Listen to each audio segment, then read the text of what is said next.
Hi everyone, welcome back to Scripture on Sunday. Hope you had a great week. Today we're going to read chapters 27, 28, and time permitting, chapter 29 of Genesis. As a quick recap, remember, so there was Abraham who was married to Sarah. They started out as Abram and Sarai, and then they covenant with the Lord. Abraham and Sarah are their names. Their son was Isaac. Then Isaac married Rebekah, and they have two sons, Esau and Jacob. Esau's older, and even though he's older, Jacob convinced him to give up his birthright to the younger brother. And that's one thing that Jacob has done to Esau, his older brother, to make him not real happy with him. So that's where we are now. All right, chapter 27. Jacob, the younger brother's deception. When Isaac was so old that his eyesight had failed him, he called his older son Esau and said to him, "Son." "Yes, father," he replied. Isaac then said, "As you can see, I am so old that I may now die at any time. Take your gear, therefore, your quiver and bow, and go out into the country to hunt some game for me. With your catch, prepare an appetizing dish for me, such as I like, and bring it to me to eat, so that I may give you my special blessing before I die." Rebekah preferred Jacob. Isaac preferred Esau. Rebekah preferred Jacob. Rebekah had been listening while Isaac was speaking to his son Esau. So when Esau went out to the country to hunt some game for his father, Rebekah said to her son Jacob, "Listen, I overheard your father tell your brother Esau, 'Bring me some game, and with it prepare an appetizing dish for me to eat, that I may give you my blessing with the Lord's approval before I die.' Now, son, listen carefully to what I tell you. Go to the flock and get me 2 choice young goats. With these, I will prepare an appetizing dish for your father, such as he likes. Then bring it to your father to eat, that he may bless you before he dies." "But my brother Esau is a hairy man," said Jacob to his mother Rebekah, "and I am smooth-skinned. Suppose my father feels me. He will think I am making sport of him, and I shall bring on myself a curse instead of a blessing." His mother, however, replied, "Let any curse against you, son, fall on me. Just do as I say. Go and get me the goats."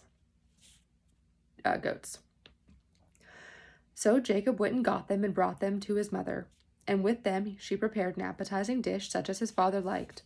Rebekah then took the best clothes of her older son Esau that she had in the house and gave them to her younger son Jacob to wear.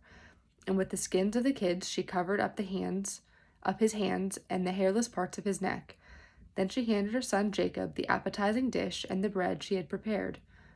Bringing them to his father, Jacob said, "Father." "Yes," replied Isaac. "Which of my sons are you?"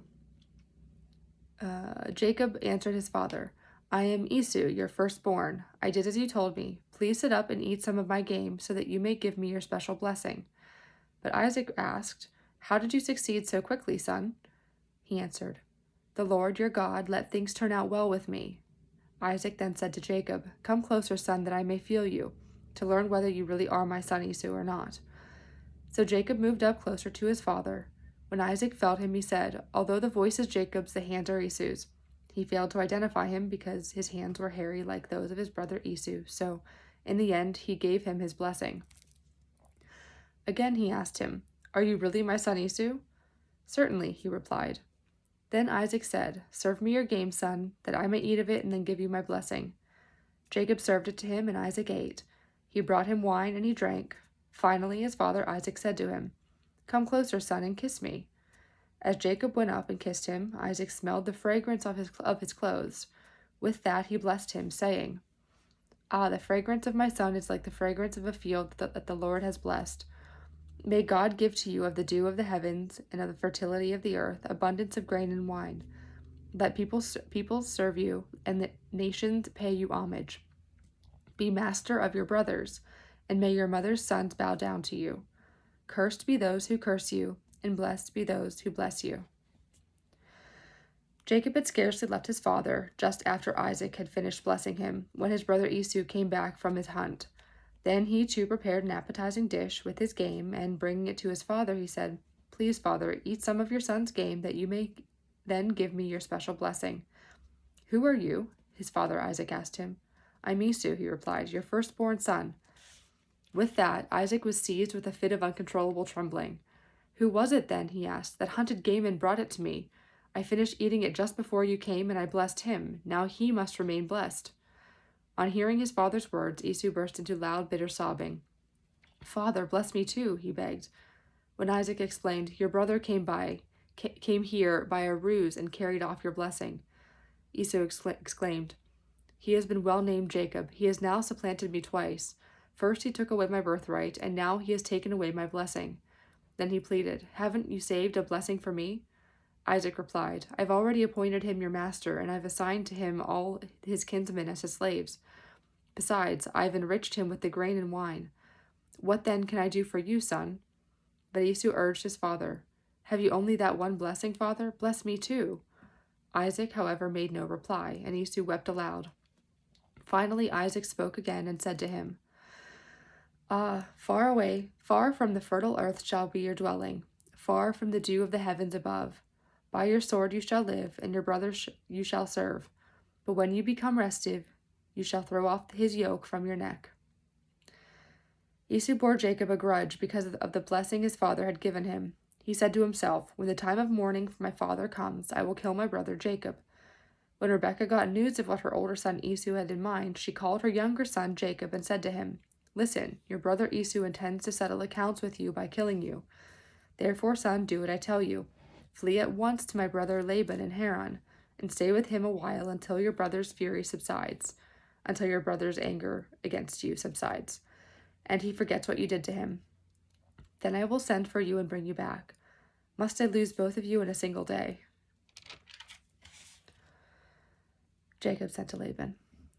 Rebekah said to Isaac, I'm disgusted with life because of the Hittite woman. If Jacob also should marry a Hittite woman, a native of the land, like these women, what good would life be to me? Chapter 28. Isaac therefore called Jacob, greeted him with a blessing, and charged him, You shall not marry a Canaanite woman. Go now to Padan Aram, to the home of your mother's father Bethuel, and there choose a wife for yourself from among the daughters of your uncle Laban. You'll notice that's more of a practice than we think. That's considered acceptable then. It's not now, marrying cousins, essentially. Up until, recent centuries, marrying cousins was very common. You see it a lot in the aristocracy and in the monarchs, especially in European monarchs. A lot of the king of Spain married his cousin, the queen of, England, things like that. We don't really do that anymore, but it's very, very common a few hundred years ago and before. And again, so choose a wife for yourself among the daughters of your uncle Laban, so a cousin. May God Almighty bless you and make you fertile, multiply you that you may become an assembly of peoples. May he extend to you and your descendants the blessing he gave to Abraham, so that you may gain possession of the land where you are staying, which he assigned to Abraham. Then Isaac sent Jacob on his way. He went to Padan Aram, to Laban, son of Bethuel, the Aramean, and brother of Rebekah, the mother of Jacob and Esau. Esau noted that Isaac had blessed Jacob when he sent him to Padan Aram to get himself a wife there, charging him as he gave his blessing not to marry a Canaanite woman, and that Jacob had obeyed his father and mother and gone to Padan Aram. Esau realized how displeasing the Canaanite women were to his father Isaac, so he went to Ishmael, and in addition to the wives he married Mahalath, the daughter of Abraham's son Ishmael and sister of Nebaioth. Jacob's dream at Bethel. Jacob departed from Beersheba and proceeded towards Haran. When he came upon a certain shrine, as the sun had already set, he stopped there for the night. Taking one of the stones at the shrine, he put it under his head and lay down to sleep at that spot. Then he had a dream.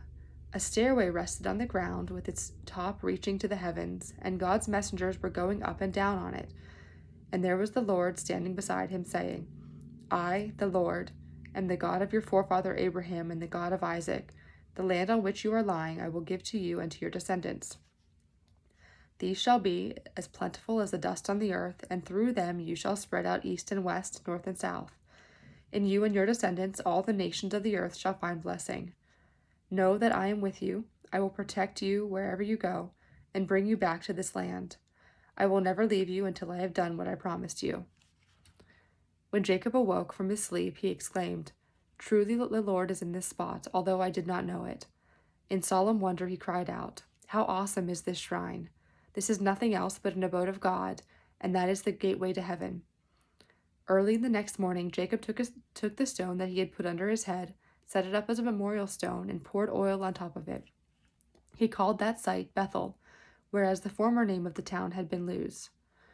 Jacob then made this vow: "If God remains with me to protect me on this journey I am making, and to give me enough bread to eat and clothing to wear, and I come back safe to my father's house, the Lord shall be my God. This stone that I have set up as a memorial stone shall be God's abode.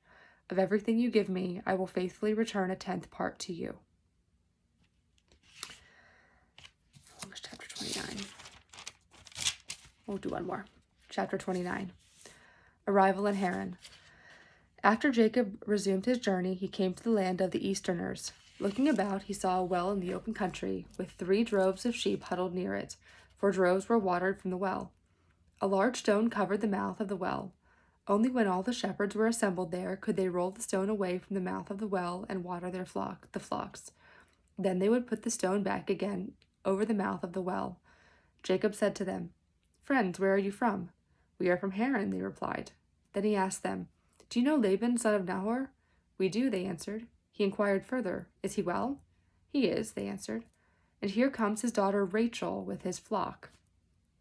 Then he said, "There is still much daylight left. It is hardly the time to bring the animals home.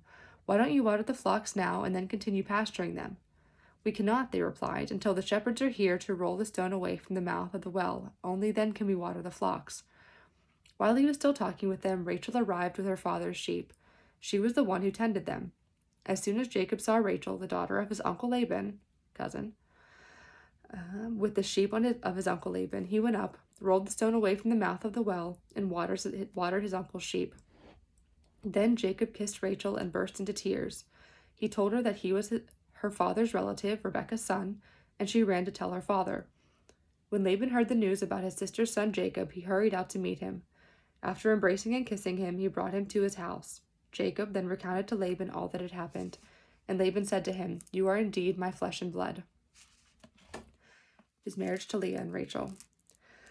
After Jacob had stayed with him a full month, Laban said to him, "Should you serve me for nothing just because you are a relative of mine? Tell me what your wages should be." Now Laban had 2 daughters. The older was called Leah, the younger Rachel. Leah had lovely eyes, but Rachel was well-formed and beautiful. Since Jacob had fallen in love with Rachel, he answered Laban, "I will serve you 7 years for your younger daughter Rachel." Laban replied, "I prefer to give her to you rather than to an outsider. Stay with me." So Jacob served 7 years for Rachel, yet they seemed to him but a few days because of his love for her. Then Jacob said to Laban, "Give me my wife, that I may consummate my marriage with her, for my term is now completed." So Laban invited all the local inhabitants and gave a feast. At nightfall he took his daughter Leah and brought her to Jacob, and Jacob consummated the marriage with her. Laban assigned his slave girl, Zilpah, to his daughter Leah as her maidservant. He was supposed to be marrying Rachel, but Jacob brought her Leah. In the morning, Jacob was amazed. It was Leah. So he cried out to Laban, "How could you do this to me? Was it not for Rachel that I served you? Why did you dupe me?" "It is not the custom of our country," Laban replied, "to marry off a younger daughter before an older one. Finish the bridal week for this one, and then I'll give you the other 2. Another thing that was in pre-Jesus time, in the BC, before Christ era, was to have more than one wife. "I will give you the other 2, Rachel, in turn for another 7 years of service with me." Jacob agreed. He finished the bridal week for Leah, and then Laban gave him his daughter Rachel in marriage. Laban assigned his slave girl Bilhah to his daughter Rachel as her maidservant. Jacob then consummated his marriage with Rachel also, and he loved her more than Leah. Thus he remained in Laban's service another 7 years. Jacob's children. When the Lord saw that Leah was unloved, he made her fruitful, while Rachel remained barren. Leah conceived and bore a son, and she named him Reuben, for she said, "It means the Lord saw my misery. Now my husband will love me." She conceived again and bore a son, and said, "It means the Lord heard that I was unloved, and therefore he has given me this one also." And she named him Simeon. Again she conceived and bore a son, and she said, "Now at last my husband will become attached to me, since I now have borne him 3 sons." That is why she named him Levi. Once more she conceived and bore a son, and she said, "This time I will give grateful praise to the Lord." Therefore she named him Judah. Then she stopped bearing children. We'll stop there. So I hope you have a great rest of your week. I'll see you next Sunday. Let's close with the Lord's Prayer. Our Father, who art in heaven, hallowed be thy name. Thy kingdom come, thy will be done, on earth as it is in heaven. Give us this day our daily bread, and forgive us our trespasses, as we forgive those who trespass against us. And lead us not into temptation, but deliver us from evil. For thine is the kingdom, the power, and the glory, forever and ever. Amen. Okay, see you next week.